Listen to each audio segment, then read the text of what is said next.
कैसे हैं लिखने में कोई दिमाग नहीं लगता ना, ILU लिखने में भी दिमाग नहीं लगता। तो क्यों? क्योंकि वो आपकी फिंगर की मेमोरी में आ जाता है। लेकिन आपको पता है कि और आपके अंदर एक ऐसा सेट हो गया है डीएनए कि जय हे जय हे जय हे जय जय जय जय हे बोलते ही आपके अंदर से भारत माता की। ये क्या हो गया? ये आपकी मेमोरी में सेट हो गया है। आपको वो याद है कि जब वो उससे मिलने गए थे तो आपने क्या पहना था, वो याद रह जाता है। आपको अपना बर्थडे याद है? उसका बर्थडे याद है? लड़कों के लिए ज्यादा कठिन था। किताब निकालते हैं, फिर हम मोबाइल उठाते हैं, फिर हम देखते हैं कि क्या पसंद तो नहीं। खोलते ही अकबर का चैप्टर खोलते हैं तो खोलते ही क्या आपके आंखों के सामने अकबर घूमने लगता है। पहली चीज होती है, कल तो मैसेज किया था, बिजी होगा करेगा। इसके अलावा अगर लोगों में और एनर्जी बची है सवाल जवाब करने की, तो मुझ में भी बहुत एनर्जी है, मैं और थोड़ी देर बता सकता हूँ। थका नहीं है कोई? तुम्हें भूख नहीं लगी? ये तो नहीं सोच रहा कि मैं थोड़ी देर बाद बताऊंगा कि बॉयफ्रेंड गर्लफ्रेंड कैसे बनाते हैं।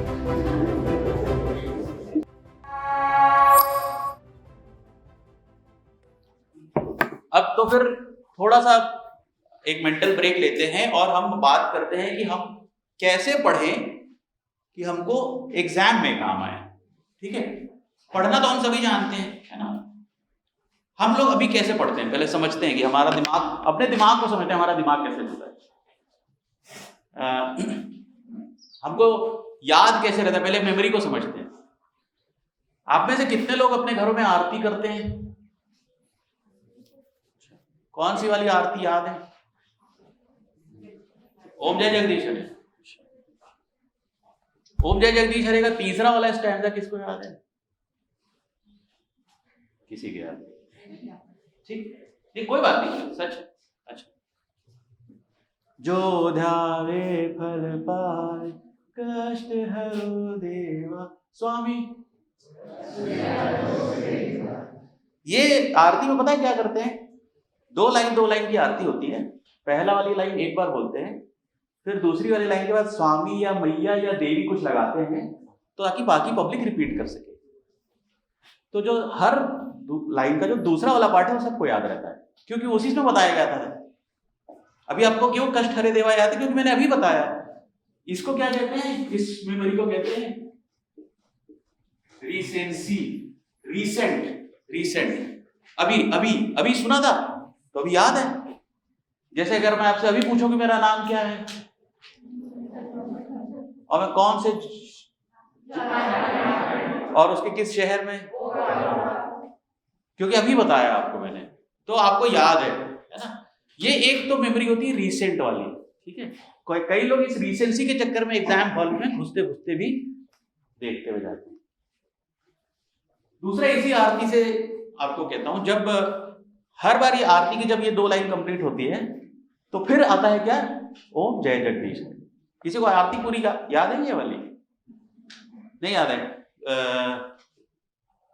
ओम जय जगदीश हरे, फिर ये जो ध्यावे फल पावे कष्ट मिटे तन का, फिर कुछ होता है, फिर सब लोग एक साथ ओम जय जगदीश। उसमें एकदम से आप देखोगे जब सत्यनारायण भगवान की आरती हो रही होगी, ये सब आरती होती है घर में, तो बाकी टाइम जो है लोग ऐसे ताली बजाते रहेंगे,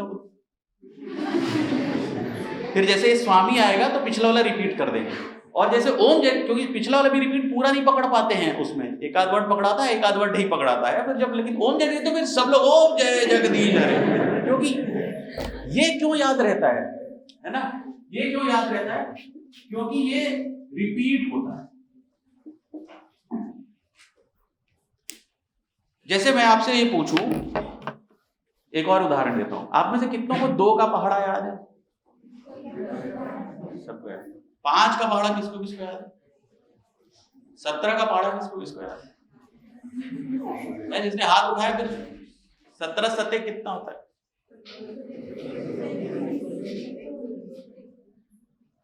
कितनों को 23 का पहाड़ा याद है? अब आप समझ रहे हो, ये ऐसा नहीं कि केवल आपकी कमजोरी है, सबकी सेम कमजोरी है। सबको 2 का पहाड़ा याद है, सबको 5 का पहाड़ा याद है, कुछ को 17 का, 23 का, किसी को नहीं याद है। ऐसा क्यों होता है? किसको किसको 10 का पहाड़ा याद है? छोटे बच्चों को जब कभी पढ़ाओ, छोटे बच्चों के लिए, छोटे बच्चों को 12-13 का तो पहाड़ा भी नहीं पूछे। अब अगर आप पहाड़े याद करो 2 से लेकर 10 तक के पहाड़े, बताओ सबसे आसान पहाड़ा कौन सा? 10 का, 2 का, 5 का। कठिन पहाड़े कौन से थे? 7 का। देखो सबके साथ एक ही जैसा हो रहा है ना। क्यों 7 का पहाड़ा कठिन है और 5 का पहाड़ा आसान है? 5 का पहाड़ा आसान क्यों है? 5 जगह 5, 5 10, 5 या 15, जबकि 20। क्यों? क्योंकि वहां भी रिपीट होता है। दूसरी बात, 1 से 10 तक के पहाड़े याद रहते हैं, 10 के बाद वाले पहाड़े याद नहीं रहते। महसूस किया है कि हमको 1 से 10 वाले नहीं भूलते हम, 7 सत्ते 49 तो नहीं भूलते, 17 सत्ते क्यों भूल जाते हैं? ये भी इसलिए क्योंकि जब पहाड़ों को ध्यान से देखो तो 2 दूनी 4 इधर चल रहा है, फिर 3 दूनी 6, 3 के पहाड़े में भी आया। ऐसे करते करते ये जो पहाड़े हैं ना, ये बार बार रिपीट होंगे। जब आप 9 का पहाड़ा पढ़ते हो तो 2 का पहाड़ा भी रिपीट होता है, क्योंकि आपने 2 के पहाड़े में भी 2 गुने 9 18 पढ़ा था, फिर 9 के पहाड़े में फिर 9 दूनी 18 पढ़ते हो। 3 के पहाड़े में 3 9 27 पढ़ा था, फिर 9 के पहाड़े में 9 3 27 पढ़ते हो। 1 से 10 तक के पहाड़े में जो हैं सब आप 2-2 बार पढ़ते हो, तो आपकी मेमोरी में वो बार बार आ जाता है। दूसरा, जब आप रोजमर्रा की मैथ करते हो तो रोजमर्रा की मैथ में वो पहाड़े बार बार यूज होते हैं, तो पिछले 15-20 सालों से आपने वो पहाड़े बहुत बार यूज किए हैं, जबकि आपने 17 का 13 का 23 का पहाड़ा कभी यूज नहीं किया। तो जो चीज ज्यादा बार आपका ब्रेन जिस फैक्ट को रिपीट करता रहता है वो आपको याद रहता है। आपको मैं नींद से भी जगा के पूछूंगा कि 4 दूनी, तो आप 8 ही बताओ, और आपको मैं अच्छी वाली कॉफी पिला के ही पूछूंगा कि बताना कि 17 8, तो फिर ऐसे देखोगे एक बार, right? This is how our brain works, है ना। ये समझना जरूरी है कि हमको याद कैसे रहता है। एक और उदाहरण देता हूं। आप में से कितने लोगों को ABCD याद है? सबको याद है। क ख ग घ पूरा याद है? तो पहले च छ ज झ आता है कि पहले ट ठ ड ढ आता है? ठीक है, तो फिर तो याद है।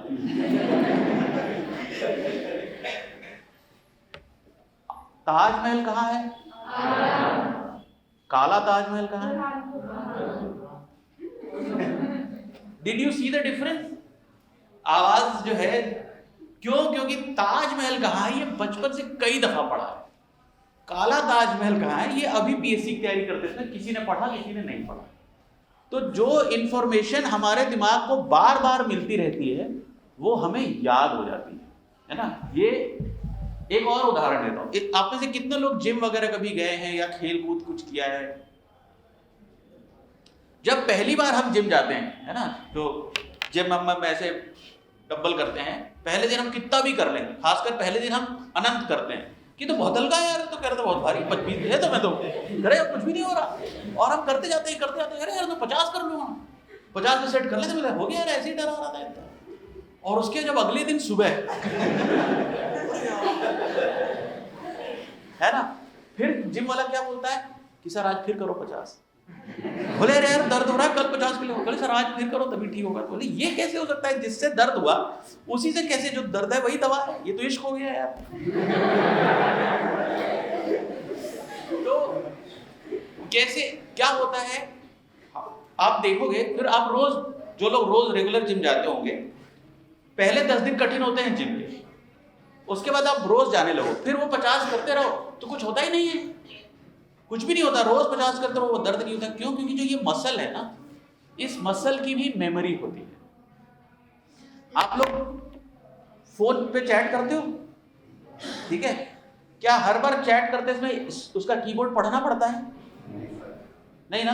दिमाग लगा रहे होते हो क्या? नहीं ना। आपको पता होता है ना ए कहाँ लिखा है, कैसे है लिखने में, कोई दिमाग नहीं लगता ना। ILU लिखने में दिमाग नहीं लगता। तो क्यों? क्योंकि वो आपकी फिंगर की मेमोरी में आ जाता है। जो लोग बार बार जो ऑफिस में कंप्यूटर का काम करते हैं, आप देखोगे वो ना स्क्रीन देखते हैं ना कीबोर्ड देखते हैं, वो इधर चिट्ठी देख रहे होते हैं और ऐसे ऐसे टाइप कर लेते हैं। इसकी भी मेमोरी होती है, हमारे शरीर के हर हिस्से में मेमोरी होती है।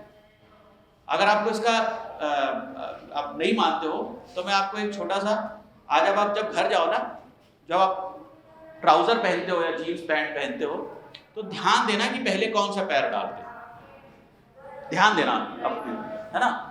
ज्यादातर लोग राइट पैर पहले डालते हो, ठीक है। अब अगली बार जब पैंट पहना ना तो कहना कि नहीं पहले लेफ्ट पैर डालना, देखना कितना मुश्किल होगा, और अगर नहीं कहोगे ना तो राइट डल जाएगा, क्योंकि यहां से नहीं चल रहा है, वो यहीं से मेमोरी है, पहले राइट। एक उदाहरण और देते हैं, मैं अब बोलूंगा आपको कोई हाथ उठाने, जो मैं बोलूंगा वो नहीं उठाना, दूसरा वाला हाथ उठाना है, ठीक है। मतलब मैं राइट बोलूंगा तो लेफ्ट हैंड उठाना है, लेफ्ट बोलूंगा तो राइट हैंड उठाना है, ठीक है। राइट, लेफ्ट, लेफ्ट, राइट, ठीक है। अब मैं जो बोलूंगा वही हाथ उठाना है, मैं राइट बोलूंगा तो right, left, right, left, right. अब आपने क्या महसूस किया आपके दिमाग में, which was easy, which was difficult, है ना। तो क्यों? क्योंकि आपका ब्रेन इतने सालों में एक तरीके से वायर्ड हो जाता है, प्रोग्राम हो जाता है, उसको जैसे चेंज करते हो तो दिक्कत होती है। तो हर चीज आपको मेमोरी में फिक्स करने के लिए आपको उस तरह से वायर करनी पड़ेगी कि वो आपकी मेमोरी में सेट हो जाएगी। मैं ये सब इसलिए बता रहा हूँ कि आपको पता चले कि आपका दिमाग कैसे काम करता है, तब तो आप अपने दिमाग को अपने हिसाब से एडजस्ट कर पाओगे। तो कोई चीज हमको, जैसे हनुमान चालीसा कितनों को याद है? कम लोगों को याद है, ये लोग मम्मी की बात कम सुनते हैं, नहीं करते। अच्छा, और जनगण मन कितने लोगों को याद है? क्यों याद है आपको जनगण मन?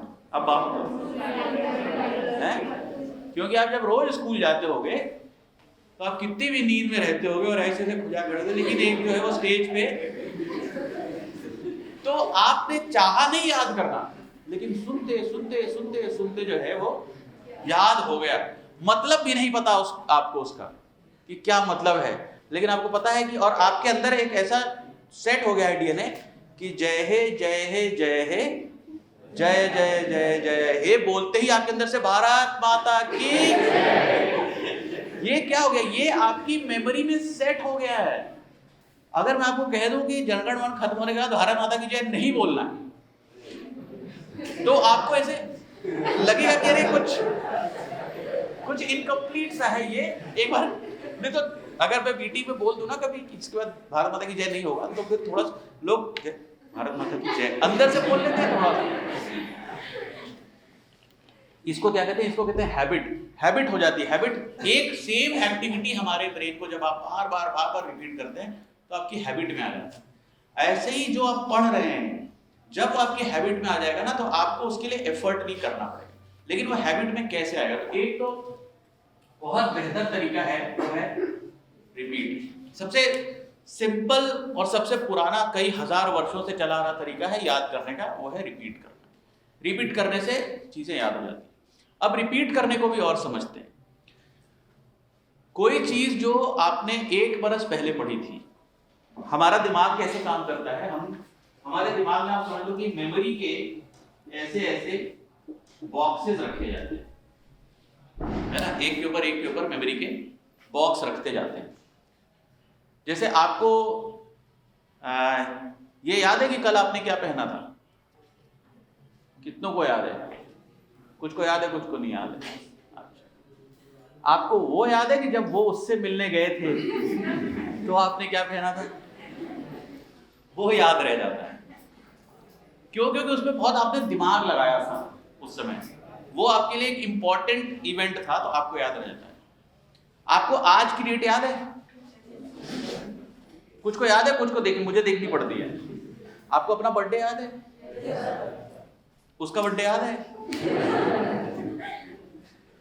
लड़कों के लिए ज्यादा कठिन था। लेकिन जैसे मैं रिलेशनशिप की बात करता हूँ, आपके दिमाग का एक और हिस्सा है जो आपको हैप्पीनेस वाली फीलिंग देता है, जिससे आपको मजा आता है कि बहुत अच्छा लग रहा है। तो आपका दिमाग थोड़ा सा रिलैक्स रहता है, तो वो चीज आपको बहुत आसानी से याद हो जाती है।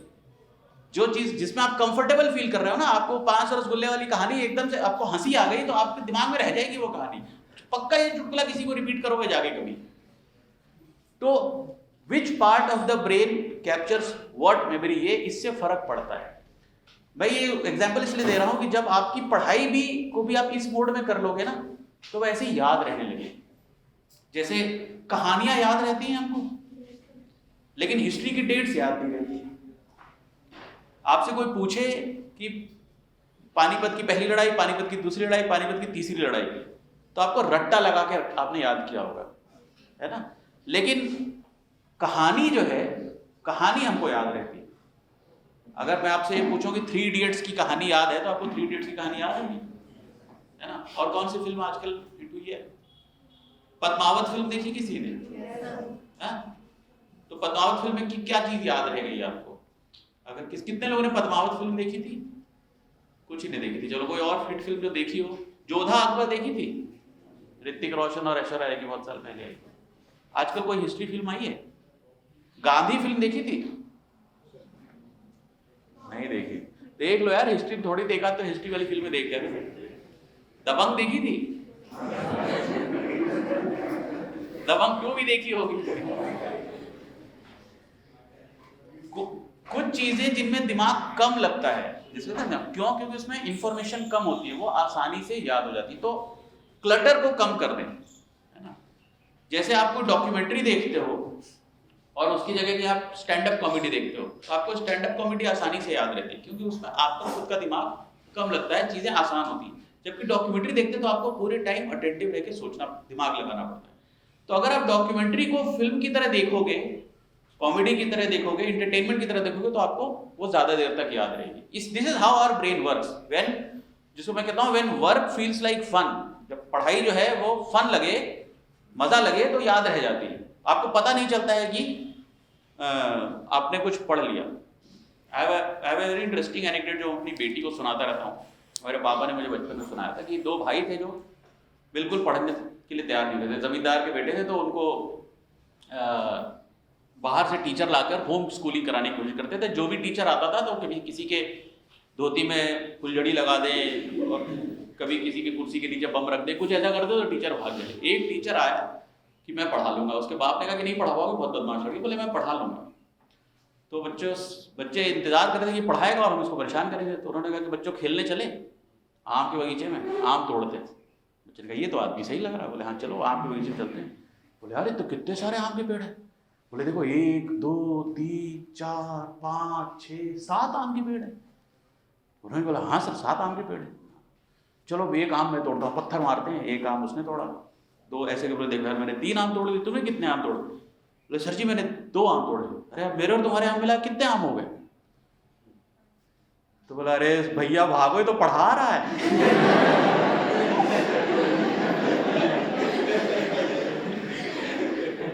तो जिसको नहीं पढ़ना होता है वो उसमें पकड़ लेता है कि यार ये तो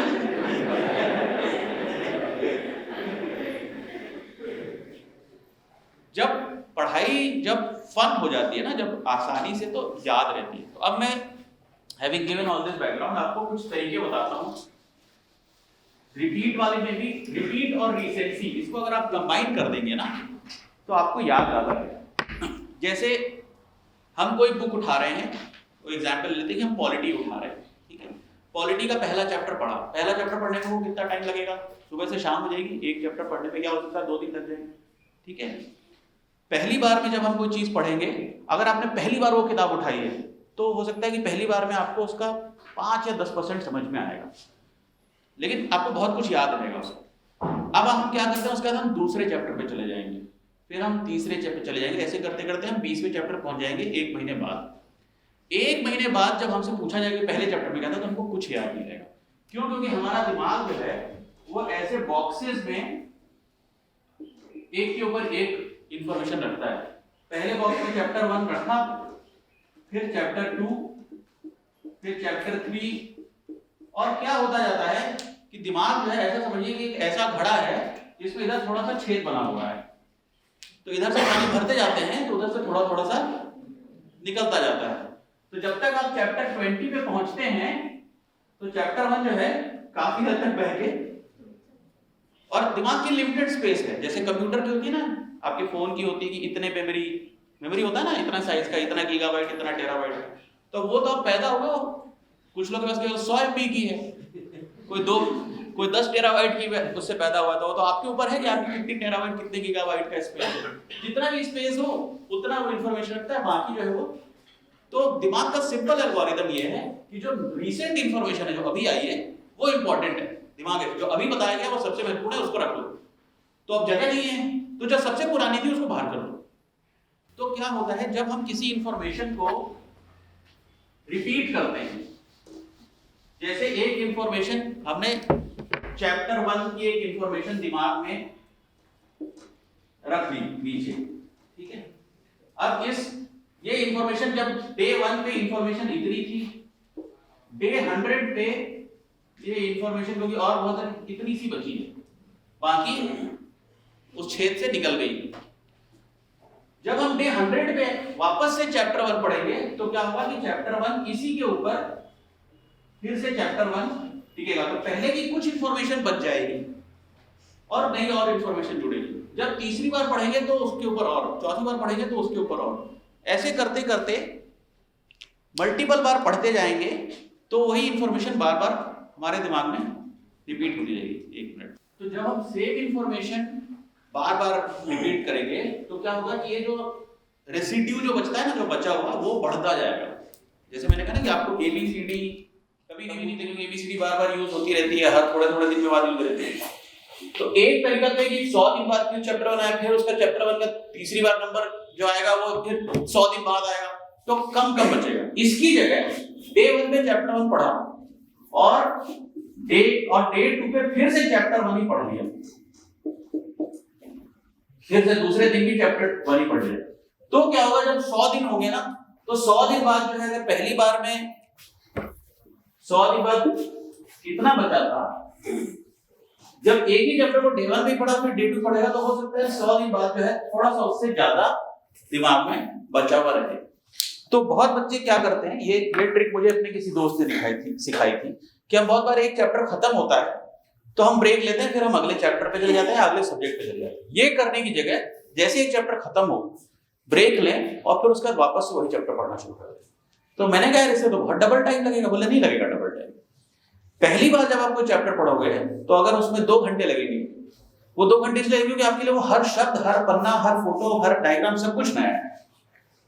और जब आप 3 महीने बाद आओगे तो आपको 2 घंटे की हो सकता है 1.5 घंटा लगेगा, क्योंकि आपने पहले पढ़ा हुआ है, रिवीजन में थोड़ा कम टाइम है। लेकिन अगर आप उस समय पढ़ने के तुरंत बाद अगर उसको रिवाइज करोगे ना तो 1 घंटा भी नहीं लगेगा, क्योंकि आपने जस्ट अभी पढ़ा तो आपको तुरंत याद हो जाएगा। और ये जो इमीडिएट रिवीजन है पढ़ने के तुरंत बाद, तो उसने मुझे ये समझाया था कि आज का टारगेट अगर है कि आज 4 चैप्टर पढ़ने हैं या 3 चैप्टर पढ़ने हैं, तो टारगेट 4 चैप्टर की जगह है कि 2 चैप्टर को 2 बार पढ़ना है। तो जो चैप्टर अभी पढ़ा उस चैप्टर को ब्रेक लिया, ठंडे दिमाग से एक बार आंख बंद करके सोचा कि कितना याद हुआ कितना नहीं हुआ, और फिर उसके बाद उसको फिर से दोबारा पढ़ा। तो फिर से दोबारा पढ़ेंगे तो वो ज्यादा बेहतर याद हो जाएगा। तो you have to try this कि एक बार पढ़े और उसी दिन रिवीजन। दूसरा एक पॉइंट, इसको मैं कैसे समराइज कर दूं कि ताकि आप लोगों को ये चीज ध्यान रहे हमेशा। इसको ऐसे समझ लो कि इमीडिएट रिवीजन ऐसे कर देता हूं। एक तो ये तरीका है बेटर याद करने का। आप देखोगे जब आप पहली बार चैप्टर पढ़ोगे ना कोई, तो उसका हर लाइन आपको इंपॉर्टेंट लगेगा। जैसे बहुत लोग हाईलाइट करके पढ़ते हैं, है ना, नोट्स बनाते हैं। किसी भी चैप्टर को जब आप पहली बार पढ़ोगे तो आपको हर लाइन इंपॉर्टेंट लगेगी, सब कुछ ही अंडरलाइन करते जाओगे, ये भी, क्योंकि आपने उस चैप्टर का प्रश्न तो पढ़ा नहीं, तो आपको लग रहा है ये भी महत्वपूर्ण होगा। जैसे किसी भी ह्यूमैनिटीज के टॉपिक पे जाओगे ना तो पहले पन्ने में उसकी परिभाषाएं दी होंगी, इस पे मार्क्स ये कहा था, इस पे मिल्टन ये कहा था, फलाना ये कहा था, तो आप सारी परिभाषाएं रटे जाओगे, जबकि उसमें से शायद कोई काम की ना हो। पहली बार केवल ऐसे ही पढ़ना चाहिए उसको समझने के लिए, फिर ब्रेक लेके फिर दूसरी बार पढ़ोगे तो, क्योंकि आपको ये नहीं पता कि चैप्टर कहाँ एंड हो रहा है, पूरी कहानी क्या है उसकी अंत की, आपको मालूम नहीं। जब आप शुरू से अंत तक एक बार पढ़ लोगे ना, तब जब दोबारा पढ़ने आओगे तब आपको पता कि ये इंपॉर्टेंट है, फिर दोबारा वाले में आप उसको अंडरलाइन कीजिए। तीसरी बार जब पढ़ें तब नोट्स बनाएं और चौथी बार में आप याद करें। हर चीज जो आपने, एक तो इमीडिएट रिवीजन और दूसरा 4 टाइम्स रिवीजन।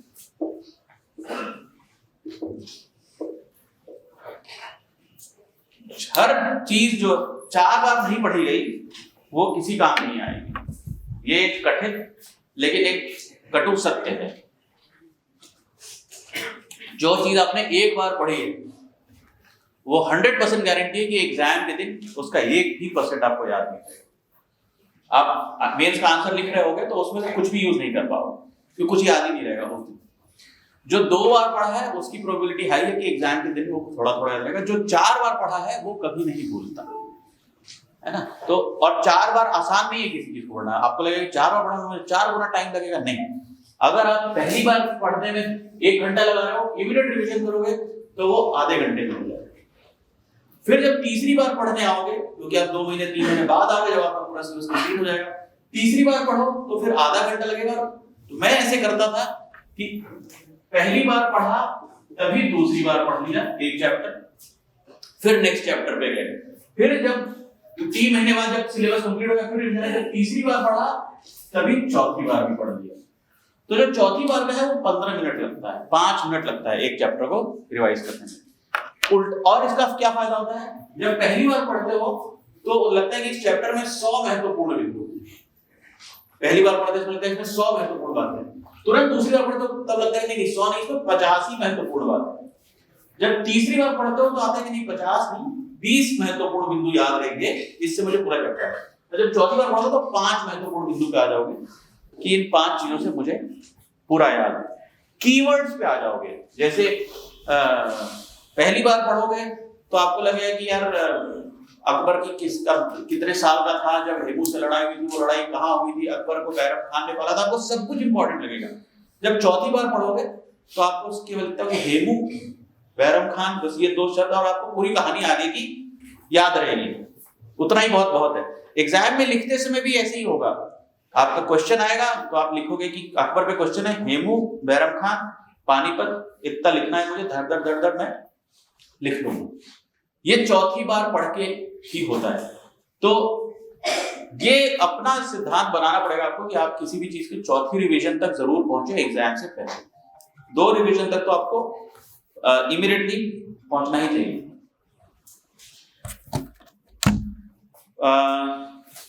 एक तो ये बता दिया पढ़ने के बारे में। दूसरा एक और जो बहुत प्रमुख सवाल लोग पूछते हैं मुझसे, वो कि कितनी देर पढ़ना चाहिए, कितने घंटे पढ़ना चाहिए। इस पे कई तरह के विचार हैं। कोई कहता है सुबह उठ के पढ़ना चाहिए, शाम को पढ़ना चाहिए वगैरह। मुझे नहीं लगता कि इससे फर्क पड़ता है कि आप कितने घंटे पढ़ रहे हो। ये मैं आखिरी बात कहता हूं, उसके बाद वी विल ब्रेक, क्योंकि फिर आप लोगों की सुनने की क्षमता कम हो जाएगी और मेरी बोलने की क्षमता कम हो जाएगी। कितने घंटे पढ़ना चाहिए, आप लोग कितने घंटे पढ़ते हो अभी सुबह से शाम तक में? 4 से 5। और कोई 3, 8 वाला कोई है? 7, 10, 12, 14, 16। अरे मैं तो 16 घंटे तक भी पढ़ाई। कितने घंटे पढ़ रहे हैं इससे फर्क नहीं पड़ता है। किससे फर्क पड़ता है ये आप समझो। जब हम पढ़ रहे होते हैं, एक बार अपने पढ़ने की साइकिल याद करके देखो। जब आप पढ़ने बैठते हो तो जैसे टेबल चेयर पे जैसे लाइब्रेरी आते होगे, किसी का उदाहरण लेते हैं, आप लाइब्रेरी आए, है ना, कोई साइकिल से आया, कोई स्कूटी से आया, कोई पैदल आया। लाइब्रेरी आए कितने बजे आते हैं? 9 बजे, 8 बजे, ठीक है। 8 बजे लाइब्रेरी आए, फिर अपना बैग रखा, निकाला, फिर पानी की बोतल रखी, किताब खोला, और आप यहाँ से जाते कितने बजे हो? 10 बजे, सुबह 10 बजे ना, सुबह 10 बजे आप चले गए तो 2 घंटे। अब आप बताओ कि उस 2 घंटे में से एग्जैक्टली कितने मिनट आप पूरे ध्यान से पढ़ पाते हो? पूरे एग्जैक्ट 8 बज के 800 आवर्स से लेके 1000 आवर्स तक में एग्जैक्ट 120 मिनट आप बैठते हो। क्या पूरे 120 मिनट आप पढ़ रहे होते हैं? कितने मिनट पढ़ रहे हो, तो ये अपनी अपनी ईमानदारी से बता दो कितने मिनट आप पूरे ध्यान से पढ़ लेते हो। 1 आवर। कौन सा 1 आवर? पहला 1 आवर कि आखिरी 1 आवर के बीच का 1 आवर है? मैं ये केवल क्वेश्चन आपको फेंक कर आपको छोड़ रहा हूं, इसकी एनालिसिस करना अगर नहीं की हो, है ना। जैसे पूजा पाठ में बैठते हैं ना, तो पंडित जी कहते हैं कि 10-5 मिनट की पूजा है, 5 मिनट खत्म कर दी। लेकिन पूजा के पहले कि अरे अक्षत नहीं है, उगाएगा गोबर और घी और वो आटे का प्रसाद और फलाना ढिमकाना, और इतना ताम झाम लगता है कि 5 मिनट की पूजा के लिए 3 घंटे लगते हैं उसकी तय। बोले अब सब रेडी है, अब बस 5 मिनट की पूजा, बोले 3 घंटे तो इसमें लग गए। ऐसे ही हमारी पढ़ाई में भी होता है, हमारे भी अक्षत, चावल और पुष्प और वस्त्र इकट्ठा करने में हम पहले आते हैं, हम क्या करते हैं मैं बताता हूँ। हम अपना बैग खोलते हैं, किताब निकालते हैं, फिर हम मोबाइल उठाते हैं, फिर हम देखते हैं किसी का मैसेज तो नहीं है। अगर तो किसी का मैसेज है तो बहुत अच्छी बात है, फिर तो हम उस मैसेज जवाब देते हैं। अगर किसी का मैसेज नहीं तो हम किसी का मैसेज नहीं है, अच्छा। फिर किसी का मैसेज हम फेसबुक पे देख लेते हैं कि शायद फेसबुक कुछ होगा, या फिर इंस्टाग्राम पे देख लेते हैं, ऐसे गूगल पे कुछ करते हैं, और ऐसे करते करते अरे यार 8:15 हो गए, रखो फोन पढ़ना है, तो ऐसे चले जाते हैं 15 मिनट। फिर जैसे हम किताब खोलते हैं, अब अपने दिमाग को ऑनेस्टी के साथ देखिए, जब ऐसे आप किताब खोलते हैं, आपने मैं बार बार अकबर वाला एग्जाम्पल से, सबसे आसान है पूरे सिलेबस में, वो खोलते ही अकबर का चैप्टर खोलते हैं, तो खोलते ही क्या आपके आंखों के सामने अकबर घूमने लगता है। पहली चीज होती है कल तो मैसेज किया था यार, बिजी होगा करेगा। ये भी उसी दिमाग में चल रहा है जिस दिमाग में अकबर को आना है, ठीक है। उसके बाद जैसे पढ़ते हैं तो फिर लगता है थोड़ी प्यास लग रही है, तो पानी पी लेते हैं, फिर जाना भी है 10 बजे वहां जाकर उससे पूछ लें कि वो वहां पहुंच जाएगा नहीं पहुंच जाएगा, ठीक है, पढ़ लेते हैं, फिर पूछेंगे। ऐसे करते करते जो है अचानक आपको पता चलता है और आपकी घड़ी में 8:25 हो चुके होते हैं। तब तक आप ये चल रहे हैं, तो ऐसा नहीं कि आप पढ़ नहीं रहे हैं, आपकी नजर जो है किताब की पंक्तियों पर है। गौर करना, आप किताब की पंक्तियां पढ़े जा रहे हो और दिमाग में एक पैरेलल दुनिया चले जा रही है ना। और सच्चा इश्क हो जाए तो किताब की पंक्तियां तो धुंधली सी दिखती रहती है और उधर कुछ और ही चलता रहता है। तो आपको इस आश्चर्य करो कि एक साथ दिमाग 2 दुनियाओं में कैसे चल रहा है, एक यहाँ चल रहा है और एक यहाँ एक अलग चल रहा है। वहां अकबर उसकी लड़ाई हो रही है और यहाँ मुस्कुरा रहा है। This is the reality of our brain. करता है ये दिमाग करता है। तो आप फिर वो नहीं सोचना है ये। फिर जब आप दूसरे पन्ने तक, तीसरे पन्ने तक पहुंचते हो ना, तो धीरे धीरे जो ये सब ख्याल थे वो धीरे धीरे मध्यम होने लगते हैं, क्योंकि इधर से इतनी इंफॉर्मेशन जा रही होती है आंखों से। बराबर तीसरे चौथे पन्ने तक पहुंचते पहुंचते जो आंखों के सामने अकबर है ना, 11 साल का अकबर, और फिर वो हेमू, उसकी लड़ाई, कुछ आने लगता है कि थोड़ा बहुत कुछ हुआ। और फिर जब तक जो है अकबर पूरी तरह समाप्त होता है तो 9:15 हो गए, 9:30 हो गए, फिर जाना है, फिर निकलना भी है, तो बैग की जेब बोतल रखी है, वो करते निकलते 2 घंटे की सिटिंग में, जिसको हम इंजीनियरिंग की भाषा में हम कहते हैं, तो कोई साइंस वाला होगा तो भी पढ़ा होगा, हम कहते हैं एफिशिएंसी, है ना। एफिशिएंसी हम लोग साइंस में इसको ईटा लिखते थे, ऐसे होती है आउटपुट बटा इनपुट। अगर मैं घंटों की बात करूं तो अगर मैं 120 मिनट लाइब्रेरी में बैठ के पढ़ता हूं या पढ़ती हूं, तो मैं कितने मिनट पढ़ता हूं, मतलब पढ़ने का मतलब कितने मिनट मुझे, मैं केवल वही सोच रहा था जो मैं किताब में पढ़ रहा था और कुछ भी नहीं आ रहा था मेरे दिमाग में, वो कितने मिनट होता है। कोई भी नहीं हो सकता ऐसा जिसका 120 मिनट से 120 मिनट हो, ऐसा कोई दिमाग बना नहीं है दुनिया में। जैसे हम मैकेनिकल इंजीनियर जानते हैं कि ऐसी कोई मशीन नहीं बनी जो 100% एफिशिएंसी के साथ काम करती है। तो ये तो बिल्कुल गिल्टी मत फील करना बताते समय कि मेरा तो 120 मिनट में से 60 ही मिनट है। जो सबसे अच्छा भी होगा उसका ये बहुत अच्छा होगा, तो ये 90 मिनट होगा। ये 120 मिनट से 90 मिनट उसका ध्यान पढ़ाई करेगा, बाकी तो जाएगा, शुरू के 15 और आखिरी के 15 तो पक्का जाएगा। अगर वो बिल्कुल योगी आदमी है कि आंख बंद करा और एकदम से ध्यान मग्न हो जाने वाला, तो भी जो है उसको 15 मिनट लगेंगे इस स्टेज पे आने में कि किताब की बात दिमाग में रजिस्टर होने लगे। तो ये एनालिसिस अपनी जरूर कीजिएगा ईमानदारी के साथ, एकदम ईमानदारी के साथ ये कीजिएगा कि आप अगर 2 घंटे बैठते हैं पढ़ने, तो उसका मतलब कितने घंटे पढ़ाई होते है ना। ये है कितने घंटे बैठे और ये कितने घंटे पढ़े। ये सच केवल हमें पता होता है, हमें देखने वाले को नहीं पता चलता। देखने वाले को तो हमारे सामने किताब दिख रही है तो उसको लगता है हम पढ़ रहे हैं, जो हमने बचपन से मम्मी पापा को जिस तरह से बेवकूफ बनाया है, किताब रखी है और हम पढ़ रहे हैं। हमको भी पता होता है कि हम किताब तो देख रहे हैं लेकिन हम क्या सोच रहे हैं। तो क्योंकि यहाँ this is where the information has to go. ये जो ऊपर वाला टाइम है ना, ये अगर दिन में 4 घंटे हो पा रहा है, 4 घंटे में बहुत अच्छे लोग अगर 6 घंटे, तो बहुत बहुत मोर देन एनफ। लेकिन ये 4 घंटे ऊपर आने के लिए नीचे कितने घंटे बैठना पड़ेगा, ये अलग अलग आदमी पे निर्भर करेगा। कि आप अब जिसकी जितनी लंबी कर्मकांड, जिसका जितना लंबा चलता है कि पहले पंखा सही से इधर से हवा लगनी चाहिए, लाइट यहाँ से जले, खिड़की इधर से खुली हो, किताब यहाँ हो, कलम यहाँ रखी, उसके बाद मैं सेट होकर पढ़ सकता हूँ, उसको उतना टाइम लगेगा। मैंने अपनी एफिशिएंसी मेजर करी थी और मैं इस धीरे धीरे इंप्रूव करते और आ गया था कि मैं किस चीज की वजह से मेरा टाइम जाता है। तो धीरे धीरे आपको ये सब सेल्फ डिसिप्लिन की चीजें हैं कि अपने आप को और सुधारना पड़ेगा। कि मैं जब बैठता हूं पढ़ने को तो मुझे आधा घंटा लग जा रहा है किताब के ध्यान में आने तक, और पढ़ते समय भी कुछ ना कुछ और दिमाग में चल रहा है। जरूरी नहीं कि कुछ इंपॉर्टेंट हो सकता है, पढ़ हिस्ट्री रहे लेकिन केमिस्ट्री जो पढ़ा था या पॉलिटी जो पढ़ा था उसका कोई कॉन्सेप्ट चल रहा है, या जो कल टेस्ट में मार्क्स कमाए थे वो चल रहा है, कुछ ना कुछ और थॉट चल रहा है। तो बाकी थॉट को हटा के इसी एक पर आने में हमको 15 से 20 मिनट और एक्स्ट्रा लग जाते हैं। ये एनालिसिस करनी पड़ेगी ईमानदारी से कि जब पढ़ के उठो तो अपने कागज कॉपी में डायरी में कहीं नोट करो कि आज 2 घंटे में से 45 मिनट पढ़ाई की, वो कोशिश करेंगे कि कल 45 से बढ़ा के 50 मिनट करें। आपका अलग अलग हो सकता है, कुछ लोगों का शुरू में ज्यादा टाइम खराब होता है लेकिन एक बार स्पीड पकड़ ली दिमाग ने तो फिर उस मोड में घुस गए तो फिर पता ही नहीं चलता समय का कि कब टाइम हो गया। अब अलग अलग हो सकता है, कुछ लोग हैं कि जैसे जाने का समय होता है तो वैसे ध्यान भटकना शुरू हो जाता है। It is up to you, लेकिन अपनी एनालिसिस जरूर करना कि आपका दिमाग कैसे काम करता है। और इसीलिए कुछ लोगों को दिन में 4 से 6 घंटे पढ़ने के लिए 12 घंटे बैठना पड़ेगा। कुछ लोगों को 8 घंटे बैठेंगे तो भी 4 घंटे पढ़ाई कर लेंगे। कुछ लोग ऐसे दिव्य दृष्टि वाले होंगे कि 4 घंटे में ही 4 घंटे पढ़ाई करेंगे। ये तो होगा कि कितने घंटे बैठे तो कितने घंटे पढ़े, और एक और एफिशिएंसी होगी कि कितने घंटे पढ़े तो कितने घंटे का याद रहा, उसमें से कितना याद रहा, कितने टाइम हमारा दिमाग इतना अलर्ट था कि हमने जो जो पढ़ा वो सबको याद रहा।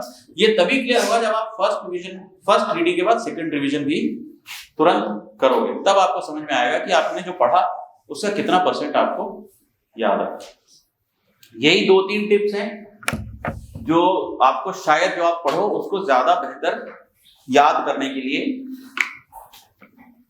आपकी हेल्प करें। क्योंकि मैंने बहुत सारी बातें बताई हैं और आप लोग कंफ्यूज हो जाओगे। मैं एक बार उसको समराइज करता हूँ कि मैंने पिछले 1.5 से 2 घंटे में आपको क्या क्या चीजें बताई। पढ़ने के बारे में मैंने ये बताया है कि 4 बार रिवीजन करना पड़ेगा तब याद रहेगी। पहली बार में जब पढ़े तो दूसरा पॉइंट बताया कि पहली बार में पढ़े तो तुरंत रिवीजन, सिर्फ इसको मैंने बोला कि इमीडिएट रिवीजन, पढ़ने के तुरंत बाद जो है रिवीजन करते हैं। तीसरा मैंने बोला कि कितने घंटे, ये प्रश्न में मैंने कहा कि अपनी एफिशिएंसी देखें कि आप इनपुट कितने घंटे का दे रहे हैं और आउटपुट आपका कितने घंटे आ रहा है। ये पढ़ने के बारे में मैंने बोली। और जो मैंने टेस्ट के बारे में बोला था वो मैं एक बार समराइज कर चुका हूं। टेस्ट के बारे में मैंने बोला था कि हर 6 दिन के बाद एक दिन आपको टेस्ट देना चाहिए। टेस्ट में आपको पता होना चाहिए कि आपने टेस्ट कैसे दिया, आपने गेस किया या आपने एक कंफर्म होकर दिया। और टेस्ट की एनालिसिस करनी चाहिए कि आपकी टेस्ट की एनालिसिस के बाद कि आपका परफॉर्मेंस कैसा रहा। और हर उसको सब्जेक्ट वाइज भी एनालिसिस करनी चाहिए और क्वेश्चन टाइप वाइज भी इसको एनालिसिस करनी चाहिए। ये मैंने कुछ चीजें आपको बोली। अब हो सकता है आपके बहुत लोगों के काम की ये चीजें रही हूं। अब तो मैं इस बात से लेक्चर क्लोज करता हूं कि एक बार फिर से कि ये एग्जाम जो है ये पढ़ने का एग्जाम नहीं है ना। ये इस तरह से इसलिए पढ़ने बता रहे हैं क्योंकि इसको पढ़ने से ज्यादा याद रहे। तो ये पढ़ने का एग्जाम नहीं है, पढ़ के याद रखने का भी एग्जाम नहीं है। याद रखे हुए को एग्जाम में कैसा लिख पा रहे हैं या कैसा आंसर कर पा रहे हैं, इसका एग्जाम है। तो हमारा फोकस जो है वो परीक्षा देने पर, एग्जाम देने पर होना चाहिए कि अगर हम परीक्षा, जिस चीज से हमको परीक्षा बेहतर देने में मदद मिल रही है, उस चीज पे हमारा फोकस होना चाहिए, है ना। I think that is enough for one day. इससे ज्यादा फिर आप लोग मुझे नफरत करने लगे। तो that is all for today. फिर कभी दोबारा मुलाकात होगी तो हम और किसी चीज पे स्पेसिफिक, अगर आपके कुछ डाउट्स होंगे, किसी स्टूडेंट्स के डाउट होंगे कि मुझे पढ़ने में ये दिक्कत आ रही है या ये टॉपिक नहीं समझ में आ रहा है, या कोई ऐसा टॉपिक होगा जो मैं पढ़ा सकता हूँ और आप मुझसे पढ़ना चाहोगे, तो वो भी मैं आने वाले कुछ दिनों में आपको पढ़ा सकता हूँ, है ना। Thank you.